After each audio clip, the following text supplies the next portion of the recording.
दोस्तों, रावण एक महान योद्धा था और वो बहुत बड़ा विद्वान भी था, महान पंडित भी था। रावण चारों वेदों का ज्ञाता था। रावण ऋषि विश्रवा का पुत्र था। रावण, कुंभकर्ण और विभीषण तीन भाई थे। तीनों भाइयों ने मिलकर ब्रह्मदेव को प्रसन्न करने के लिए बहुत कठिन तपस्या की।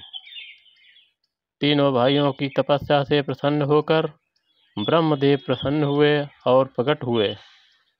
रावण को अपने बल पर बहुत अभिमान था। वो मनुष्य और वानर को तुच्छ जीव के समान समझता था।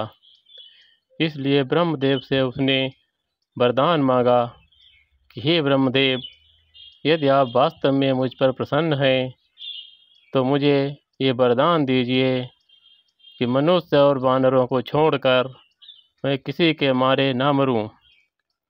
हम काहू के मरहि न मारे, बानर मनुज जाति दुई बारी। हे ब्रह्मदेव, हम किसी के मारे ना मरे, केवल मनुष्य और वानर को छोड़कर।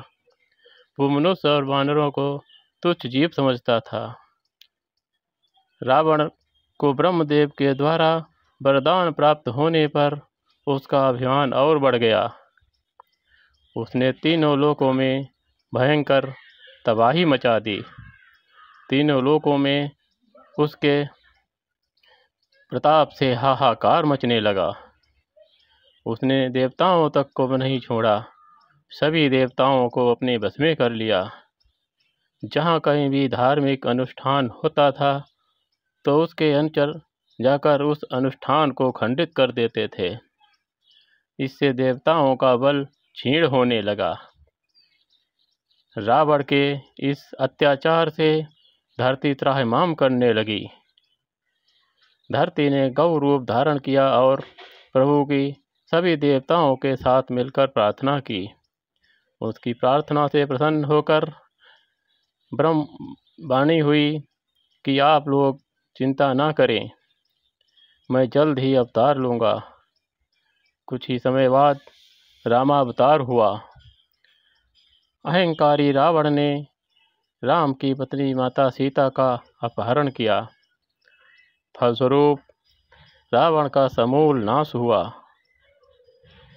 रावण जिस समय धरती पर पड़ा गोद की सैया में लेटा था तो भगवान राम ने लक्ष्मण से कहा, हे लक्ष्मण, रावण महान विद्वान था और महान पंडित भी है। जाओ उससे कुछ ज्ञान दीक्षा लेकर आओ। लक्ष्मण श्री राम का वचन सुनकर रावण के पास पहुँचे और उसके सिरहाने जाकर खड़े हो गए। काफ़ी देर तक लक्ष्मण खड़े रहे। रावण उस लक्ष्मण से कुछ नहीं बोला। लक्ष्मण वहाँ से चुपचाप वापस आ गए और श्री राम से कहने लगे, रावण ने कुछ नहीं कहा। तो श्री राम ने कहा, आप कहाँ गए थे और कैसे खड़े हुए थे? लक्ष्मण ने बताया, मैं उसके सिरहाने खड़े हुआ था। तो राम जी ने कहा, लक्ष्मण, वो एक ब्राह्मण है और महान विद्वान भी। जाओ उसके चरणों की तरफ खड़े हो और उसे प्रणाम कर कर उससे गुरु दीक्षा प्राप्त करो। लक्ष्मण पुनः रावण के पास गए और इस बार उसके पैरों की तरफ खड़े होकर रावण को प्रणाम किया और रावण से कहा, हे रावण, मुझे गुरु दीक्षा दीजिए। रावण ने कहा, लक्ष्मण, अब मेरा अंत समय है। तुम इस समय मेरे पास दीक्षा लेने आए हो, फिर भी मैं तुम्हें तीन बातें ऐसी महत्वपूर्ण बता रहा हूँ जो तुम्हारे जीवन में काम आएंगी, बल्कि प्रत्येक प्राणी के जीवन में काम आएंगी।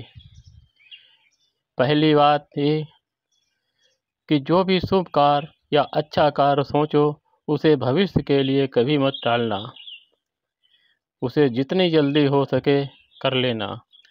मैंने दो बातें सोची थी। पहली बात अग्नि से धुआं निकालना और दूसरी बात स्वर्ग तक सीढ़ी लगाना, परंतु मेरे लिए ये दोनों बातें छोटी थीं, इसलिए इन दोनों बातों को मैं आगे के लिए टालता रहा और आज मैं स्वयं मृत्यु की गोद में लेटा हुआ हूँ। इसलिए जो भी शुभ कार्य सोचो उसे तुरंत कर डालो। दूसरी बात, अपना कितना भी सगा क्यों न हो, उसे अपना कोई गुप्त रहस्य मत बताना। मैंने अपना गुप्त रहस्य अपने अनुज विभीषण को बता दिया था कि मेरी नाभि में अमृत है। फलस्वरूप आज मैं मृत्यु की शैया में लेटा हुआ हूँ।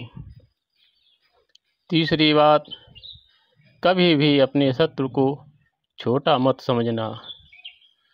शत्रु कैसा भी हो उसको अपने बराबर ही समझना। मैंने राम और वानर जात को छोटा समझा, मैंने राम को हल्के में लिया। फलस्वरूप आज मैं मौत की गोद में लेटा हुआ हूँ। इसलिए हे लक्ष्मण, इन 3 बातों का हमेशा स्मरण रखना। ये तीनों बातें बहुत ही उपयोगी हैं, ये तुम्हारे काम आएंगे। मैंने अपने अभिमान के वशीभूत होकर राम को समझने में काफ़ी देर कर दी है। इस प्रकार रावण ने लक्ष्मण जी को ये 3 ज्ञान की बातें बताई थीं। इस प्रकार के वीडियो आगे और देखने के लिए चैनल को सब्सक्राइब कर लें। ये वीडियो कैसा लगा है कमेंट करके अवश्य बताना। यदि वीडियो अच्छा लगा है तो एक लाइक भी कर दें।